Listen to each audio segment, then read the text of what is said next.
Assalamualaikum warahmatullahi wabarakatuh. Perkenalkan, nama saya Siti Fajria, Stambuk A40118045. Saya dari kelas A PGSD 2018. Dalam video ini, saya akan menjelaskan materi mengenai penilaian sikap. Materi yang pertama adalah penilaian sikap. Pengertian sikap. Sikap merupakan suatu kecenderungan tingkah laku untuk perbuatan sesuatu dengan cara, metode, teknik, dan pola tertentu terhadap dunia sekitarnya, baik berupa organ-organ maupun berupa objek-objek tertentu. Sikap mengacu pada perbuatan dan tingkah laku seseorang. Materi berikutnya adalah penilaian sikap menurut para ahli. Menurut Closemer pada tahun 1985, beliau mengatakan ada 3 model pembelajaran dalam rangka pembentukan sikap. 3 model itu adalah mengamati dan meniru, menerima penguatan dan menerima informasi verbal. Ketiga, metode ini sesuai dengan kepentingan penerapan dunia pendidikan. Maksudnya di sini, mengamati dan meniru, kita sebagai seorang guru harus memberikan sikap yang baik terhadap anak didik kita. Nantinya sikap kita itu akan ditiru oleh anak didik kita. Makanya kita sebagai seorang guru harus mencerminkan sikap yang baik kepada anak didik kita, agar anak didik kita kelaknya akan memiliki sikap yang baik pula. Materi berikutnya adalah penilaian sikap dalam lingkungan pendidikan. Penilaian sikap dalam lingkungan pendidikan tentunya sangatlah penting. Penilaian sikap ditentukan keberhasilan seseorang. Seseorang peserta didik yang tidak memiliki minat dan karakter terhadap mata pelajaran tertentu, maka akan kesulitan untuk mencapai ketuntasan mata pelajaran secara maksimal. Sedangkan peserta didik yang memiliki minat dan karakter terhadap mata pelajaran akan sangat mudah untuk mencapai ketuntasan pembelajaran secara maksimal. Materi berikutnya adalah pengukuran sikap. Pengukuran sikap ini kita bisa lakukan dengan berbagai cara. Ada 3 cara untuk mengukur sikap. Yang pertama, observasi perilaku. Yang kedua, pertanyaan langsung. Dan ketiga, laporan pribadi. Kita akan uraikan masing-masing cara pengukuran sikap tersebut. Yang pertama, observasi perilaku. Observasi perilaku adalah seseorang pada umumnya yang menunjukkan kecenderungan seseorang dalam suatu hal. Contohnya, orang yang biasa minum kopi, kita pahami sebagai kecenderungan yang menyenangi kopi. Jadi, kita sebagai seorang guru harus melakukan observasi terhadap siswa yang dibinanya. Hasil observasi tersebut dapat kita lakukan sebagai umpan balik dalam pembinaan siswa. Yang kedua adalah pertanyaan langsung. Kita juga dapat menanyakan secara langsung tentang sikap seseorang berkaitan dengan suatu hal. Misalnya, bagaimana tanggapan siswa tentang kebijakan yang baru dibuat di sekolah mengenai kebijakan ketertiban. Dengan kita menanyakan langsung kepada siswa, kita langsung bisa mengetahui bagaimana sikap siswa terhadap kebijakan yang baru dibuat di sekolah tersebut. Yang ketiga adalah laporan pribadi. Laporan pribadi ini adalah suatu teknik yang biasa digunakan di sekolah. Misalnya, guru meminta siswa membuat usulan yang berisi tanggapan atau pandangan mereka terhadap suatu hal, keadaan, atau hal yang menjadi objek tertentu untuk penilaian sikap. Materi berikutnya adalah komponen-komponen sikap. Komponen-komponen sikap ini terdiri dari 3. Yang pertama itu komponen efektif, yang kedua komponen kognitif, dan yang ketiga komponen kognitif. Selanjutnya kita akan uraikan kembali ketiga komponen tersebut. Yang pertama, komponen efektif. Komponen efektif adalah perasaan yang dimiliki seseorang atau penilaiannya terhadap suatu objek. Terus yang kedua adalah komponen kognitif. Komponen kognitif adalah kepercayaan atau keyakinan seseorang mengenai objek. Yang ketiga adalah komponen kognitif, adalah kecenderungan untuk perilaku atau perbuatan dengan cara-cara tertentu yang berkenaan dengan kehadiran objek sikap. Materi berikutnya adalah tujuan penilaian sikap.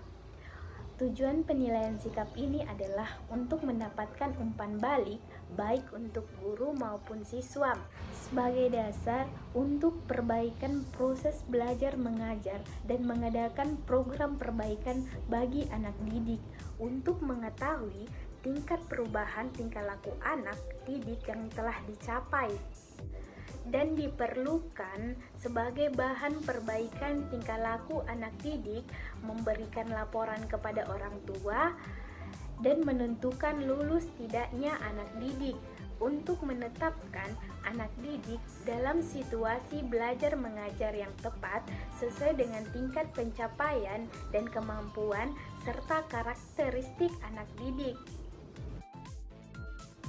Materi berikutnya adalah pentingnya penilaian sikap. Penilaian sikap ini sangatlah penting kita lakukan kepada peserta didik. Penetapan sikap sebagai aspek yang sangat penting dinilai dalam proses pembelajaran. Secara logis, kita sebagai seorang guru tidak akan bisa mengukur perubahan sikap siswa di sekolah dasar dengan memberikan soal-soal bagaimana kita mengukur pengetahuan anak.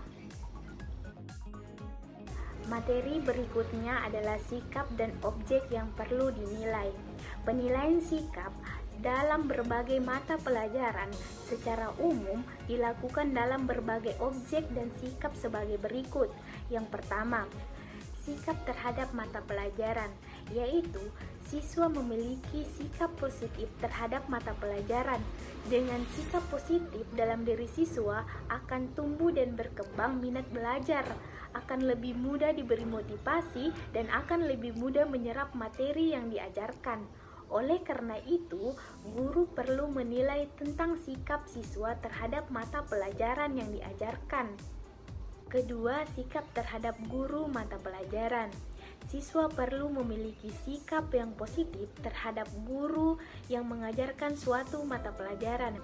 Siswa yang memiliki sikap yang tidak positif terhadap guru akan cenderung mengabaikan hal-hal yang diajarkan.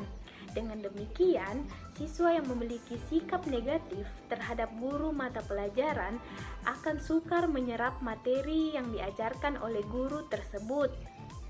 Yang ketiga adalah sikap terhadap proses pembelajaran. Siswa juga harus memiliki sikap yang positif terhadap proses pembelajaran yang sedang berlangsung.